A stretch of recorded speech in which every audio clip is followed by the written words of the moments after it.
That's right. What's going on, everyone? Welcome back to another episode of Bridging the Gap here on the Jersey First TV network. As always, I'm AJ Malillo, And I'm Steven Rambola. and you can check out all your Jersey First content anytime you want on jerseyfirst.org, where you can sign up for our pledge and sign the newsletter. And you can check us out at Jersey First TV on Vimeo or on YouTube, where you can get the Nader narrative, Bridging the Gap, and Real Talk with Fernando. You can hit that little notification bell. You could subscribe to our content.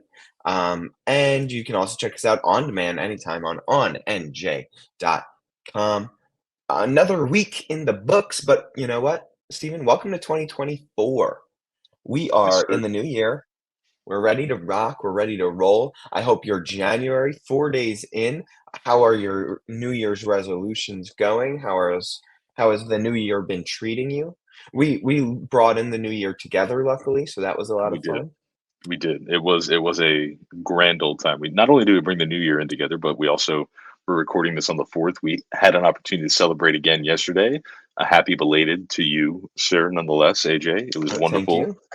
So unfortunately, when you ask me how the first 4 days of the new year are, I would say on principle, 4 out of 4 of them have been great.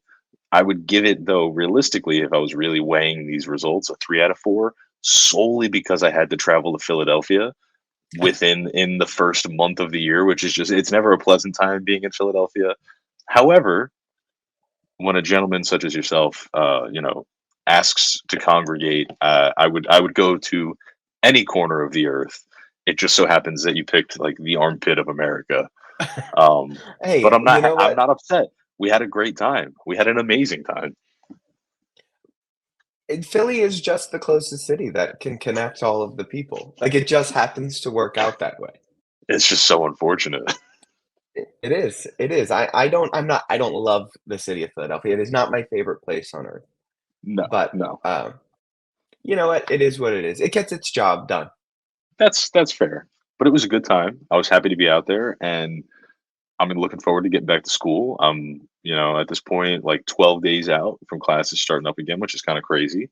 Less than 2 weeks. So books got to get ordered. Grades are rolling in. Grades are exactly what we worked for. A's and B's. Actually, I'm going to do myself even better. A's and B pluses. We're There we're you go. getting the higher end of the B's. So everything's been going well, and it makes me excited. Hopefully, we keep this energy rolling, just rocking through the new year. And I treat it the same as I did, 5 days ago. Nothing changes. My goals are still the same. My pursuits are still the same. I still have the same wonderful people in my life, and I still love doing all the same things. And as long as I can look back tonight and say, "Are you better than when you woke up today?" And the answer is probably yes. I'm happy. And if I do that, for the next 362 days, and we had a good year and we did the right thing. So it's rocking and rolling. But how about you, sir? Freshly celebrating a birthday. How's that feel? Yeah, no, it's good. 25 is a weird one. I think it's like the first one that feels weird in your life because it's I don't know. It's easy to like imagine your life being 100 years long, I suppose. So it's like the Hmm. first quarter of it. It's like, okay, now we're getting into a place where we're entering a phase of life, that second quarter, where I think I would say like that these next 25 years are probably the prime of your life, Yeah, potentially. right? Like you always you never want to peak. You always want to be going and going and going. But I would say it is fair to say that 25 to 50 is like peak productivity, peak just the prime of your life for most people. So you're entering this phase. And it on top of it, I happen to have a birthday that's 2 days after the New Year. So there's a Hmm. lot of, like, retrospection that happens upon a New Year, and then also a birthday, Yep. where I prefer that. I mean, I don't know what it's like. You can maybe talk more because your birthday is in August, but, like, getting to do all of that thinking and, like, what do I want this year to be, both the year 2024 and my 26th rotation around the globe. turned 25, so it's my 26th rotation, Hmm. right? Is that how that would work? Yeah, Um, yeah, uh, what do I want that to entail? You know, I get to kind of think about that all at the same time, which is nice. And yeah, and I'm happy with how my year has started off. I've gotten to see most, if not all, of my favorite people within the last few weeks, which has been awesome. Uh, I heard from so many people that I haven't heard from in a long time this week, and that has made me extremely happy and feel very appreciated, and I appreciate them reaching out. Like that felt very good. yeah, It sometimes it feels like a hassle, like on your birthday, like you have to like you're yeah. getting messages Answer. from all over the place, and you have to answer, and like Hmm. you like it, you appreciate it, but like gets to be a little bit much. But this year I didn't feel that once. I every message I received, I was like, "Oh, I not that I can't believe, but like this person took time out of their day to send something nice to me." And very few people, I might add, it was like, "Hey, happy birthday." A lot of people, it was like, "Happy birthday. I wish great things, and, I'm so proud of you. I know how hard you work." Like, more than just, "Hey, happy birthday." Yeah, And even if it was just, "Hey, happy birthday," like, that means the world to me. But the fact that people, like, put energy into a message that they sent me, I felt that a little bit more. yeah. So, Well, I don't know. It felt different. I think that's one of those things that truly, and maybe this comes with the quarter life crisis territory, where it's like, you understand, like, I don't have to tell it to you, and you and I live the same life, right? We're both in law school, we're both have other things going on, we have obligations here, we have family, friends, we're in, places where we didn't grow up, we're meeting new people, we're trying new things, and so we understand that our time is so limited, and how we place our energy, we're so aware of it because we're going through our own motions. And then when somebody does that, you also know is going through those things, takes that time, and it is simple, it's very simple, the 2 minutes that it takes to write up a text message is not going to have any lasting impact on somebody's day, or to at least send it. But for that message to then be received, we're talking the day after, and here you are, like, excitement still in your eyes. That feeling takes a long time to fade because it's real, and because you realize we're at a stage in life where it's not always convenient for people to support you or wish you well or reach out and do all those things. And the people that do, you also understand what it takes for them to do it. And it's just a better appreciation because you understand how limited all those things are and how much it really means. So it is a beautiful feeling. And I'm glad that this is not a shock. This is no doubt, but you have those people in your life. You'll always have those people in your life that are willing to do those things and share those wonderful feelings. So I could not have asked for a better start to the year for you. Now, dealing with Thank all you. that existential stuff, Yeah. on one rip, like birthday, New Year, Christmas, holidays, like, that's a lot. That's maybe I'm happy I don't have a January birthday. I'll say that.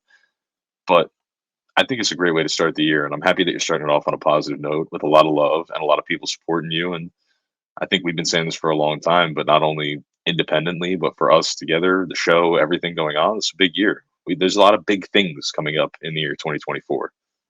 Yeah. No, I'm super excited for 2024, and I said this, like, right after the ball drop. I just got a feeling that this was going to be a really great year. And for the people around us, Stephen, and hopefully for all of the viewers and listeners, like, I just feel like 2024, more than any year, I've never felt this before, but I feel like this is the type of year, this where we are in the world with everything that's going on, that you have more of an ability than ever before to independently say, "I am going to have a great year."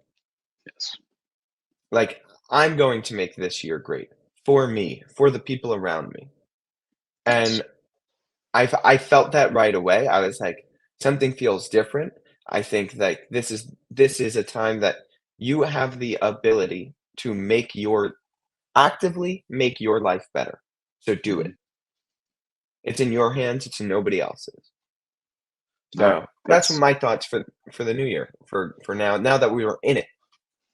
yes. I was gonna say last we spoke, we were approaching. Now we are in, and I agree with you. I think there was some sort of like everybody has been saying it for the few weeks leading up, and I heard it from you New Year's Day, or I guess that night, and then from some other friends. It's like there was some kind of weird little shift. Like everybody was kind of like, we're shifting gears. We're on to a place where we can all be better. Where a lot of opportunities are coming up for people in our lives and ourselves included that are going to allow us to capitalize and make the most of these experiences. So I agree with you. I think 2024 is going to be great for that.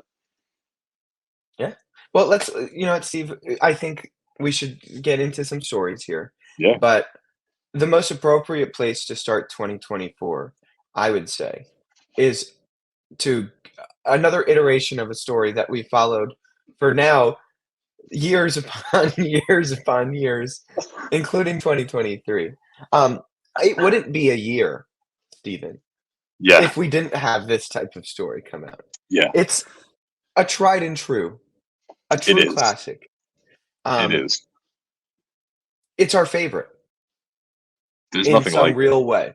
I think, Stephen, this is the type of story that you and I together, like, I, I don't want to say the word cherish, Mhm. but it's almost like the type of story that makes us come out and are like, "Yep, this is why we are doing what we're doing. This is why we want to be Yes. doing what we're doing, because we get to call out this type of person." Mhm. I'm gonna stop giving away all of this, like, w walking around the bullseye. I'm gonna let you tell the people exactly what I'm talking about, Yes. No, who we're what we're talking talking about. about, what and who we are talking about. I agree with you. It's a classic. It's familiar.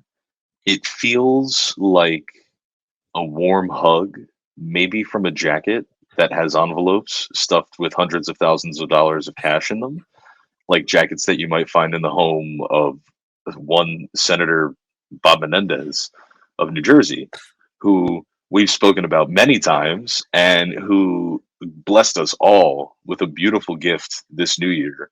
And I guess it's apropos, new year, new charges, some might say, or I would say new year, same Menendez, new year, new charges, because that is exactly what we're here to talk about is Senator Bob Menendez, new allegations, you guessed it, bribes Middle Eastern countries and abusing his position of power as the chairman of the Senate Foreign Relations Committee. Last we spoke about this, we were talking about an issue with a businessman and the government of Egypt and how Menendez was using his connections to facilitate these business agreements that allowed for these exclusive deals with halal food, which is a really big deal. You're talking about, you know, a third of the world's population is Muslim, and we're talking about importing halal food in and out of one of the biggest Muslim countries in the world, in Egypt. And Senator Menendez did a great job, and he's had these allegations levied against him for a few months at this point. I believe they first broke in September when we talked about him. He's had dozens of Democratic senators and people on his own party, people on the opposite side of the party lines coming out saying he should resign. He has maintained his innocence firmly this entire time. And little do we know, 2 days ago on January 2nd, a federal grand jury files now their second superseding indictment against Bob Menendez. These allegations come out of Qatar or Qatar, depending on how you want to say it. I feel like the former President George W. Bush. And this one's actually it's going to be the same exact story. We're just talking about different players. So this is dealing with a New Jersey developer who had these ties to a businessman in Qatar, and the details that we get, at least from the articles I'm reading from NBC News, don't really get into too much about what this company does, but they are an investment company based in Qatar. I have to say, as I was reading this, there are some facts that I just found to be hilarious as I was reading this, and I cannot wait to share them with you guys. So prosecutors are alleging this gentleman, and I'm going to apologize if I mispronounce the name wrong, but they give his full name is Fred Daibes is how I'm going to roll with it. Daibes. He was also charged in this indictment along with Menendez. And this Fred Daibes character is allegedly the connection between Menendez and these Qatari officials who work for this investment company and the individuals that he deals with in his capacity for the federal government.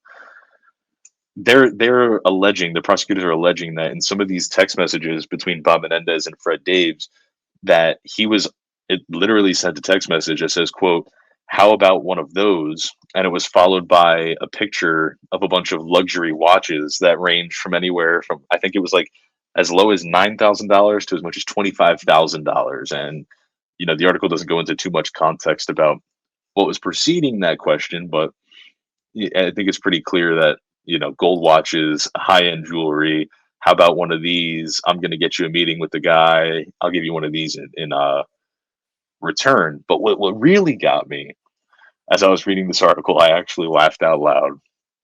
They were talking about how there was a trip. Menendez had gone out to Qatar. He was attending some sort of an event out there, and when he returned from this meeting in 2021 from Qatar, he Googled, he searched on, it doesn't say if it was on his phone, but they got a search warrant to go through his internet browsing history. And he had a search that showed up just after he came from Qatar, quote, "How much is 1 kilo of gold worth?" Yeah, that was, after he met with Mr. Davies. It was him and his wife all at dinner in Edgewater. Had met for dinner in Edgewater, and then he went home and he searched it. And what's crazy is if we flash back to, that familiar case that we talked about in September, not only was there hundreds of thousands of dollars of cash stuffed in envelopes found in the coats and jackets and pants of Senator Menendez, there was also kilos upon kilos of gold bars that have serial numbers that show that they were registered to this Fred Daibes individual at a time previous to when they were found at the Menendez household.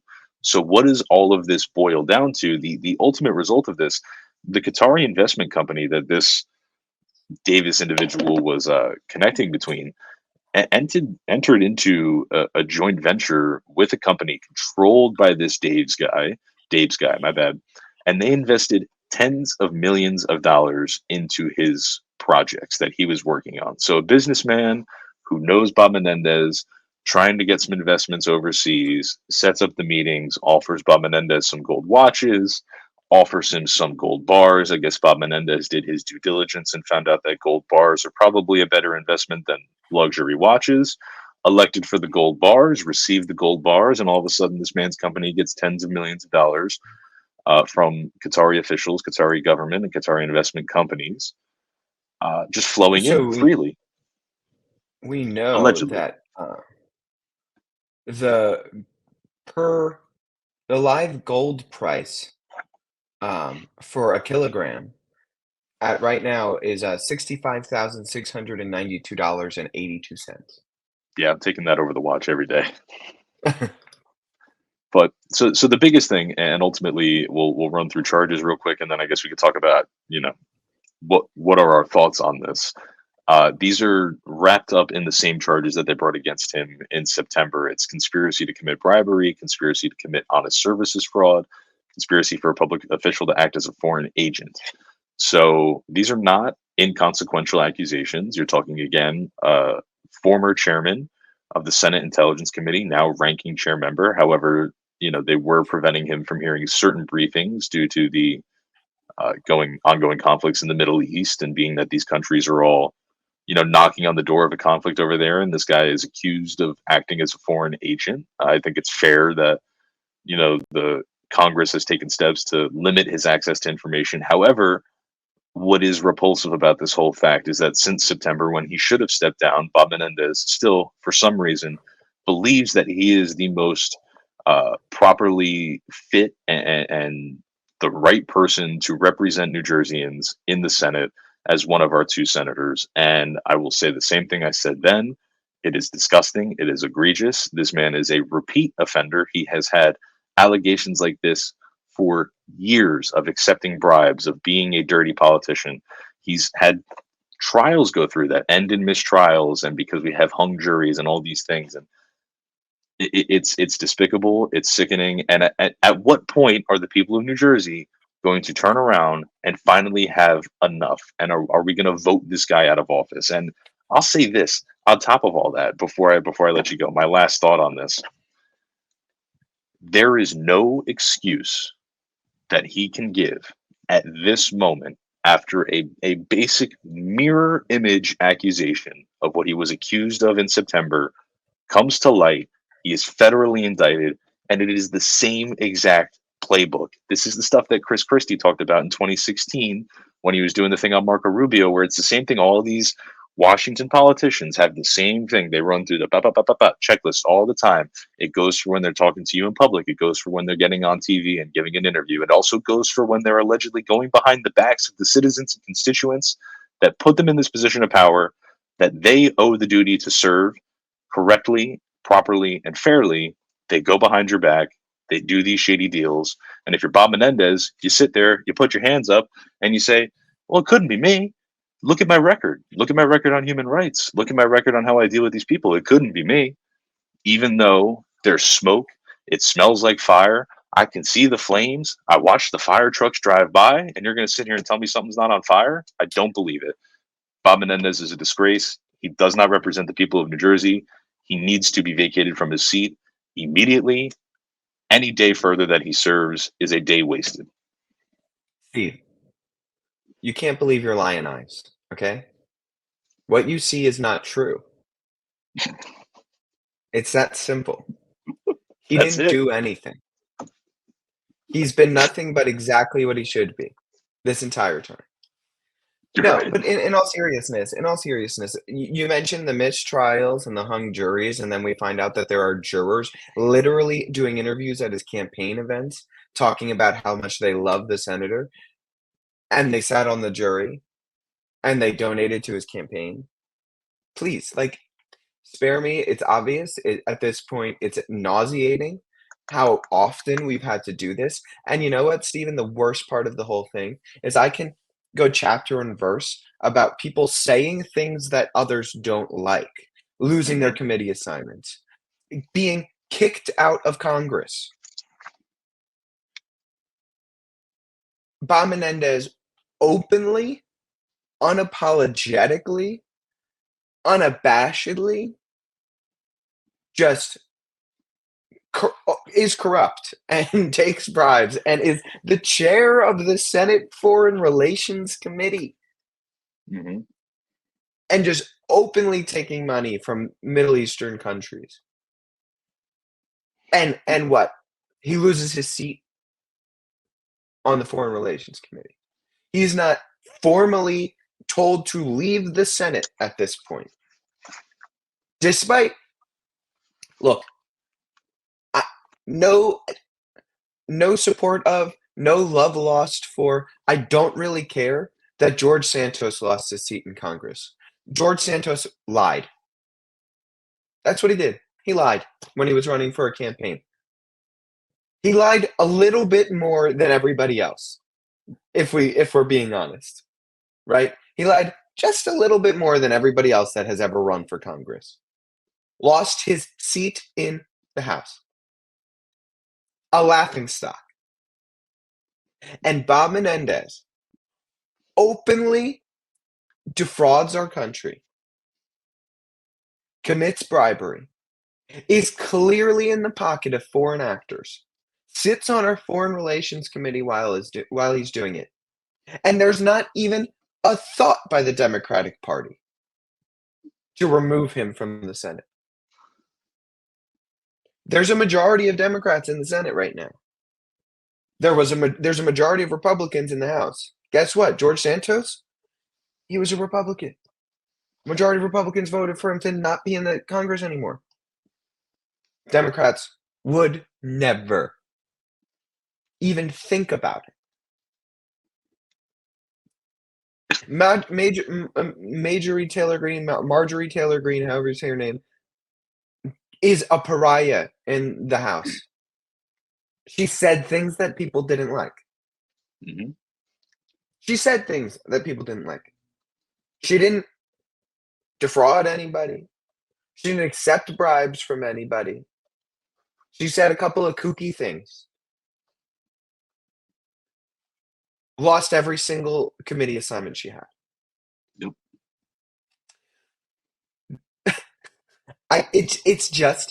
It's so blatantly obvious that they really don't care. It's as long as you vote along their lines, they do not care.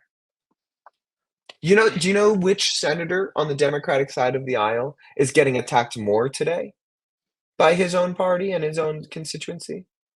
John Nope. Fetterman. Because John Fetterman, came out in support of Israel or whatever. He is being more attacked by his constituency than the guy who is in the pocket of Qatar and Egypt. Hmm.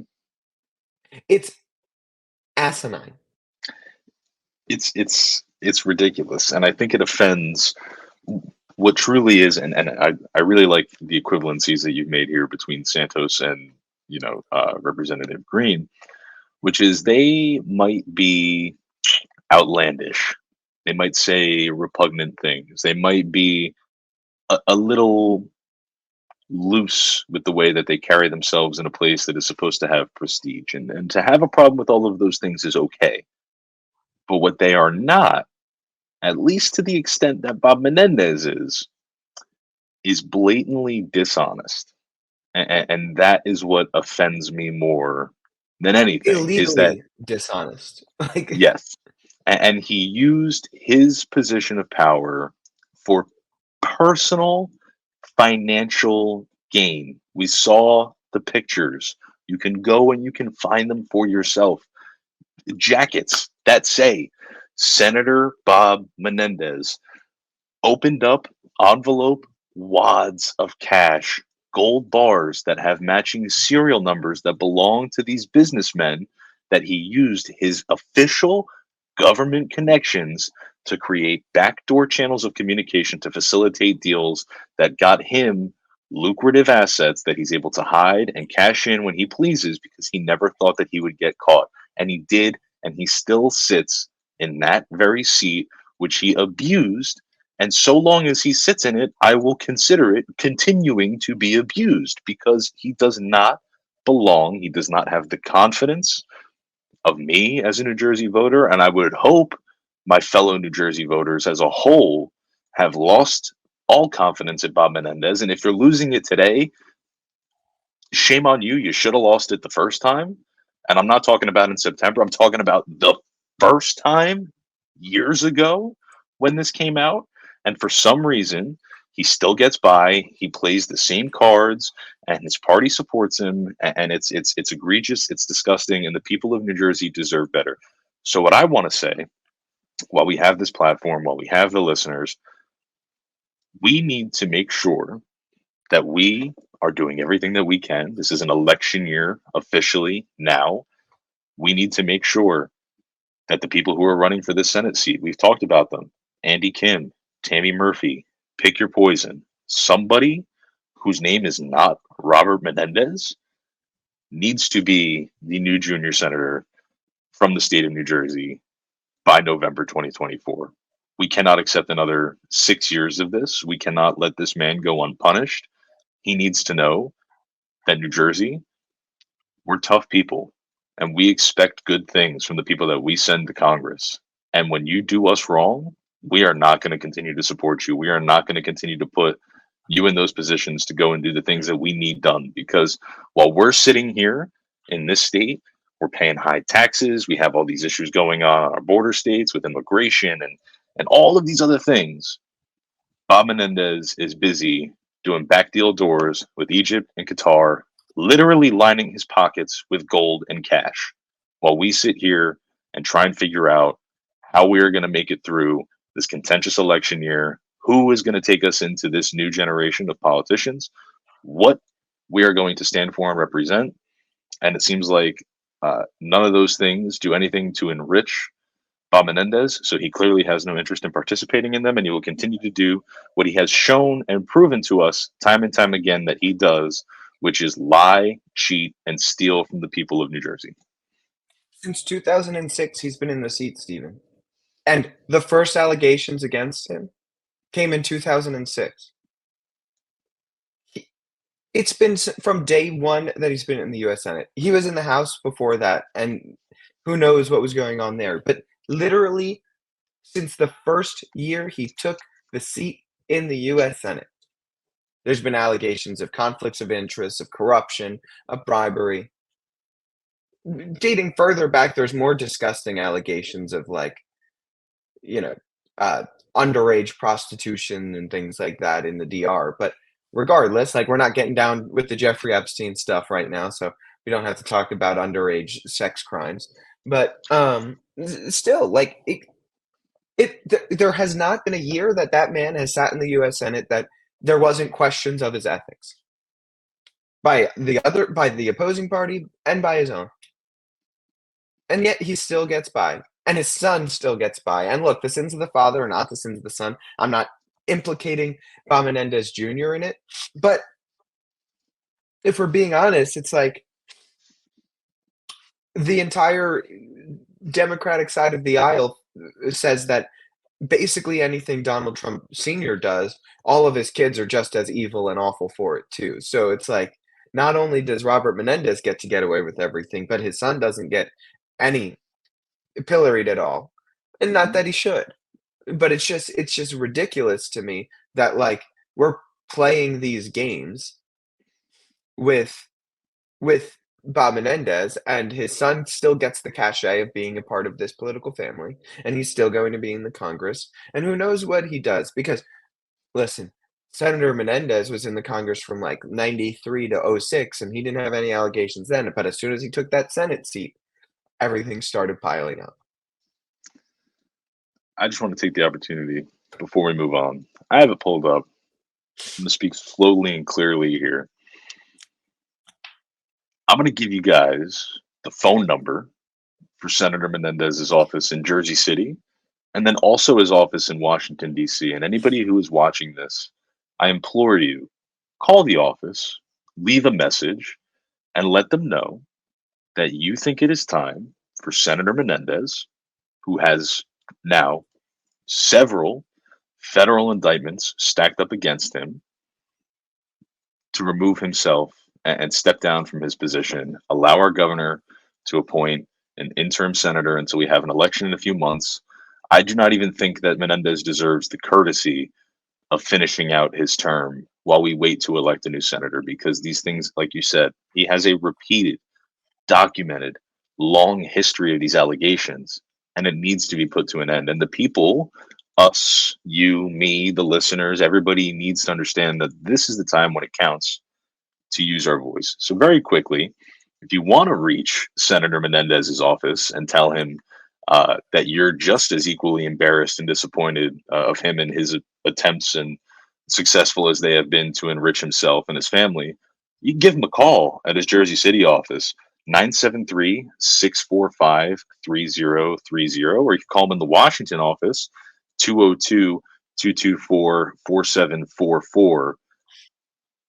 Call him, leave a message, and let him know that you're a concerned citizen. This behavior is unacceptable. New Jersey deserves better. Steven, while you're at it, you should pull up Cory Booker's numbers because he's also the U.S. Senator. And guess what? Cory Booker is your U.S. Senator, your junior senator from New Jersey. And if he came out and said we should probably make this man not be a senator anymore. We should probably, I don't know, impeach him, get him out of office. I think that would go a long way too, because he still has to answer to the constituency if he wants to keep his Senate seat, be the You're senior right. senator in New Jersey. And do you know who else has some sort of authority on this? Governor Murphy. Because guess what? There's not going to be a special election if Robert Menendez loses his seat. No, Governor Murphy gets to appoint whomever the senator is going to be. And Stephen, if we're going to be honest, hmm he could just appoint his wife. He could. He could. He Do you know could. how easy it would be for him to appoint his wife and give his wife an easier shot at keeping the seat as an incumbent now? I don't think he has the stones. I'm just saying he But could. So so maybe so maybe you call him and you say, "Hey, I got a good idea for you, Phil." Perfect. And if you want to call Phil, you can call him his office. His office phone number is 609-292-6000. That's Phil Murphy. I also have Cory Booker's pulled up since we mentioned him. Two offices for him to call as well. We'll go Newark and DC. In Newark, you can reach Cory Booker and implore him to speak out against Senator Bob Menendez and request that he step down by calling 973-639-8700 if you want to contact the Newark office. Or if you want to contact his office in Washington, D.C., you call 202-224-3224. And you best believe that those phone calls are going to be made by myself. I implore every single one of you to pick up the phone, take 3 minutes, use your voice, be a proper democratic voter, a democratic member of this beautiful country and all the great things that we stand for, and try and get this crook out of office because I'm tired of having to get on here every 4 months and talk about a new federal charge. That's the same exact thing. I love it because I have the chance to talk to everybody else about how corrupt and how awful this man is. However, I would love to have a positive change in 2024 and a second senator that we can be proud of who does right by us. That's my New Year's resolution. Better senators for New Jerseyans in 2024. Fair enough. Fair enough. But Steve, here's the thing about the better senators for New Jersey in 2024 is the fact that they're going to have lower constituencies than the past senators had because people are leaving the state of New Jersey. Unfortunately. So, for the sixth consecutive year, New Jersey has topped the list of the most moved from state in 2023. United Van Lines released the company's 47th annual National Mover Study this Tuesday, which indicates Americans are moving eastbound and southbound and relocating to less expensive areas with comparable amenities to larger metropolises. For the sixth consecutive year, the study found more residents moved out of New Jersey than any other state, as 65% of New Jersey moves were outbound. The top motivation for these moves out of state were driven primarily for those looking to retire. So what does that mean? Basically, it's not that 65% of people have moved out of the state of New Jersey. It's that out of the all of the people moving into New Jersey and out of New Jersey, 65% of all of those moves were out of New Jersey. So new residents are lower percentage than losing residents. Now, the top percentage of those people leaving New Jersey, they say, are people retiring, and that's because, you know, a lot of people get good state benefits from New Jersey, pensions and things like that, like former teachers, police officers, and whatnot. We have a state that prides ourselves on giving really good pension plans to these people. And then they have the opportunity and the luxury to move to states where there's high inbound, movers, say like South Carolina, maybe, or North Carolina, or West Virginia, or Florida, where they still get all of those state benefits from New Jersey, right? And they still get money from the taxpayers of New Jersey, but they don't have that thing called New Jersey taxes that they have to pay anymore. Now, to be fair, I don't blame any of those people because all of those people had been paying through the nose with Jersey taxes their whole lives and careers. And to that I say, amen, brother and sister. Go out, get your bag, make more money by spending less money in taxes. Good for you. But why do we have to make New Jersey not a state that would keep those people? Why do we have to burden our taxpayers so much that we lose them once they retire? I get it. I get it. New Jersey has seasons. It's not as warm in the wintertime as Florida or North Carolina or South Carolina. I get it. But I think that most people don't want to move when it comes down to it. I think that most people want to stay where they've built their lives. I think part of the American dream is finding a place, building your life, raising your family in one home, in one state, growing old there, and passing on. maybe passing that property on to your grandchildren, your children, your grandchildren, so I think that was always part of the American dream. Not to pick up and move to an old age community in Florida, which are very nice, and I respect the people that do that, but, like, I think if you gave people a real option to stay in the state of New Jersey, they would. But the problem is the people in Trenton don't care. Clearly, the people in DC don't care, at least some of them. And they're perfectly fine with them leaving, continuing to burden now the tax base in New Jersey that is staying, because you're going to have to pay for these people to move. And as long as their pockets are still getting fatter, they don't care. And that's why people are leaving, because they know that the people in Trenton don't care about them. So that's why they're leaving. And what states are getting more people? What states are getting more people? Vermont is actually number 1. Vermont is number 1 because it's less expensive to live in Vermont than it is to live in New Jersey.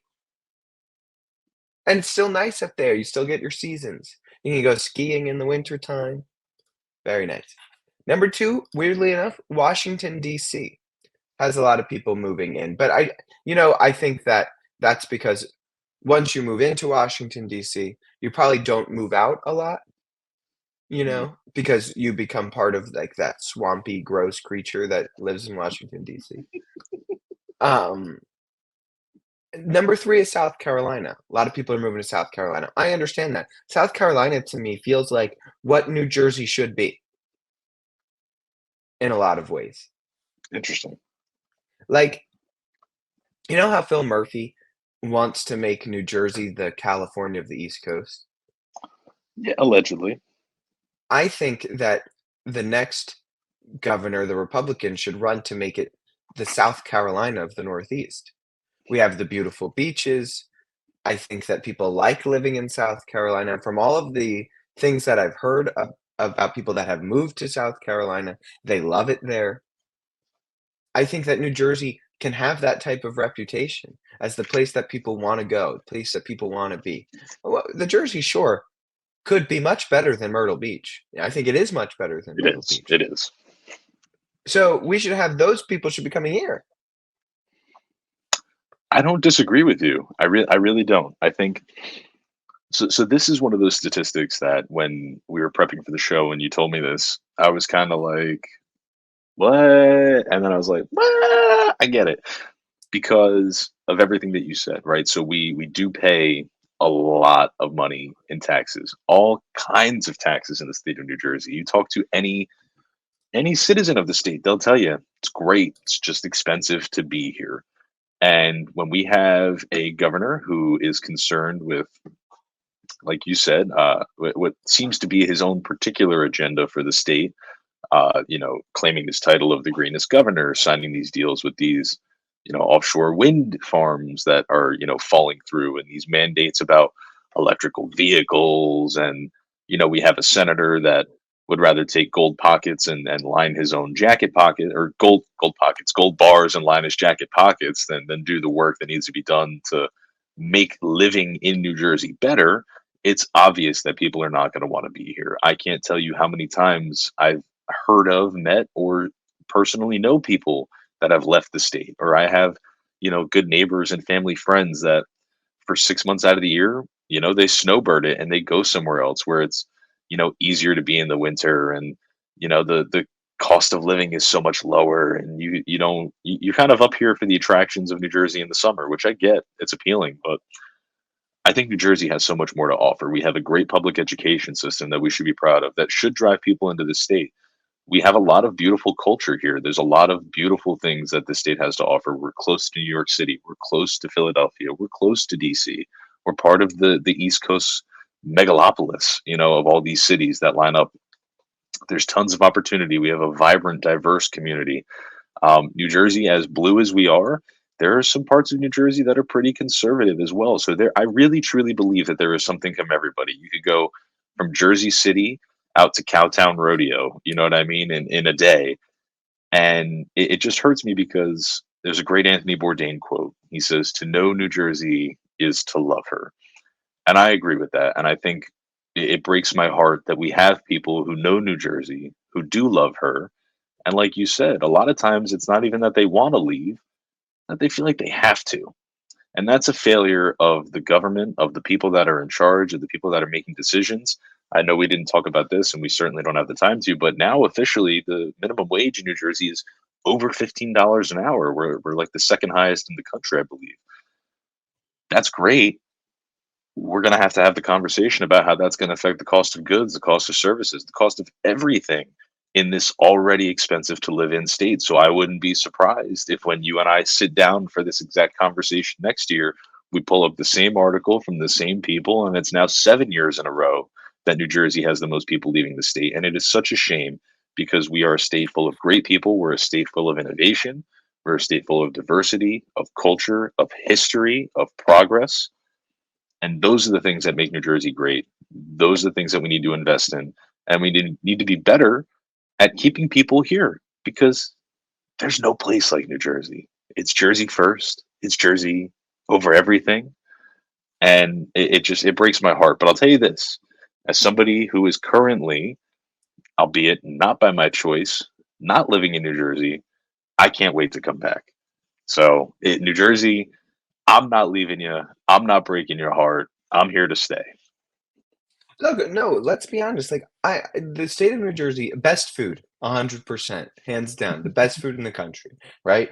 In my humble opinion, some of the best beaches in the country I would agree. in the summertime. Some of the best ski mountains in the wintertime. Some of You're right. the best tomatoes you'll ever find, right? The Garden Like, State. in all honesty, it offers somebody everything. There's no reason why it shouldn't be the number one state that people wanna live in. Well, there is a reason why. I mean, I think we know the reason why. It's because Trenton has failed the rest of the state for decades now, for decades upon decades, and I don't know what it's gonna take to wake people up, but I think that the 2025 election for that governor's race, I think that if the Republicans wise up in the state of New Jersey, which we'll see, and run a real candidate, a good candidate, people will wake up then. Because I think people are sick and tired of being left out of Trenton. I think Yes. people are sick and tired of being left out of Washington, DC, not thought about. And I think it's coming to a head. I really do. And you're gonna see I'm not gonna say red wave, blue wave. You know what you know what I think? You're going to see a populist wave across the United States of people that are sick and tired of Trenton and DC and wherever else, Albany if you're in New York, Harrisburg if you're in Pennsylvania, forgetting you,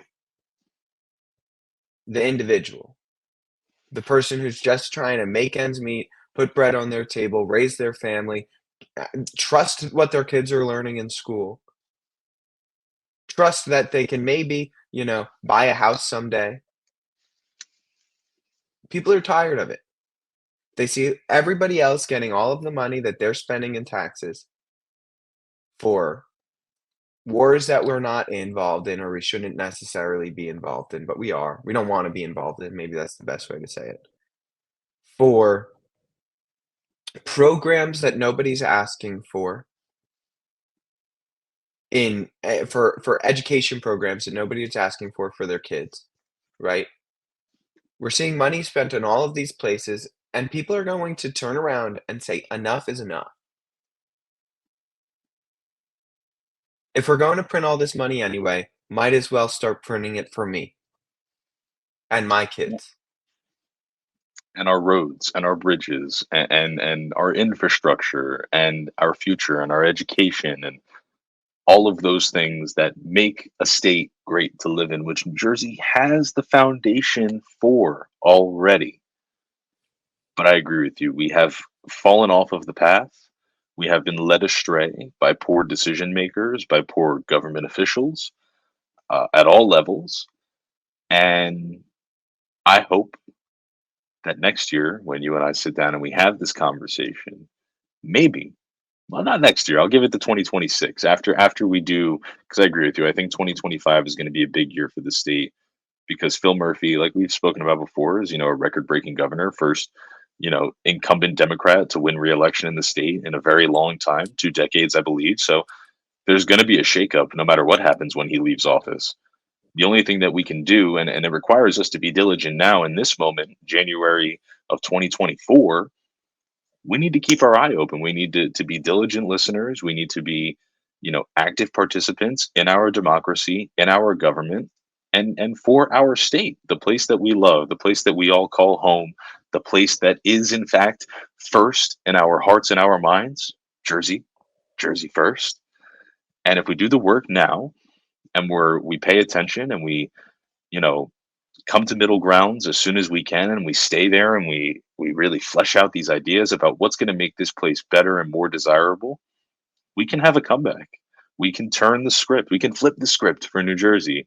And in 2026, maybe we're not leading on the number of people moving out, but I want to flip it and I want people coming in. I want everybody to come here. I want everybody to find out what we're about. I want them to see the beautiful beaches, learn the beautiful culture, eat the delicious food, listen to the crazy music, like and enjoy the beautiful history of this place.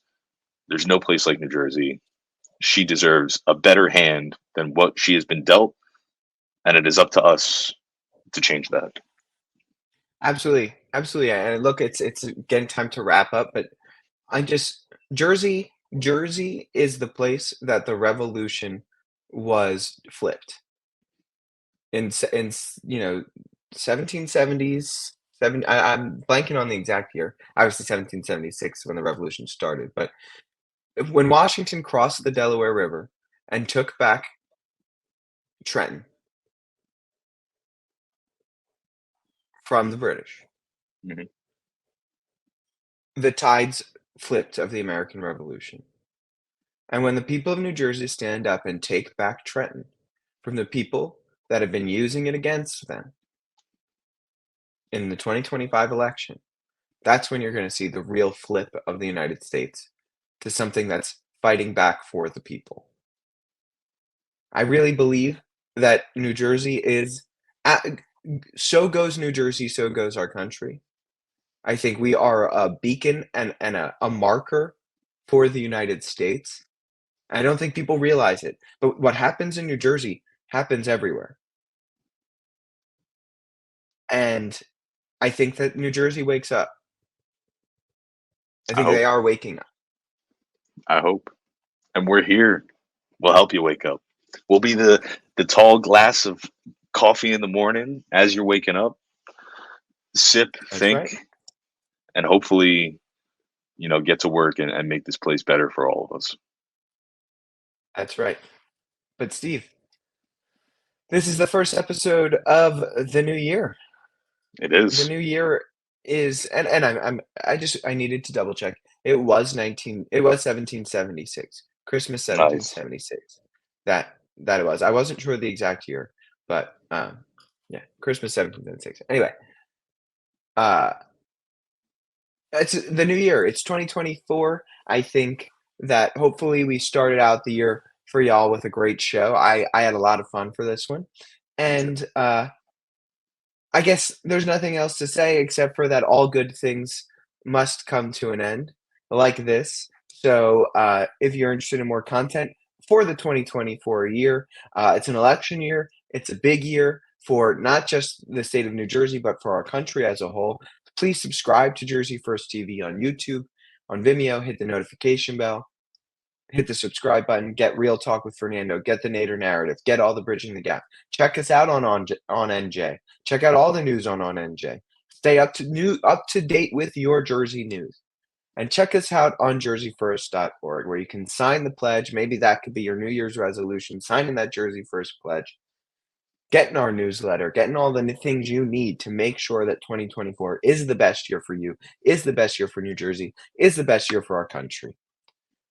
With that, as always, I'm AJ Malillo, I'm Stephen Rombolo. and have a wonderful week. We'll talk to you next week. Have a good one.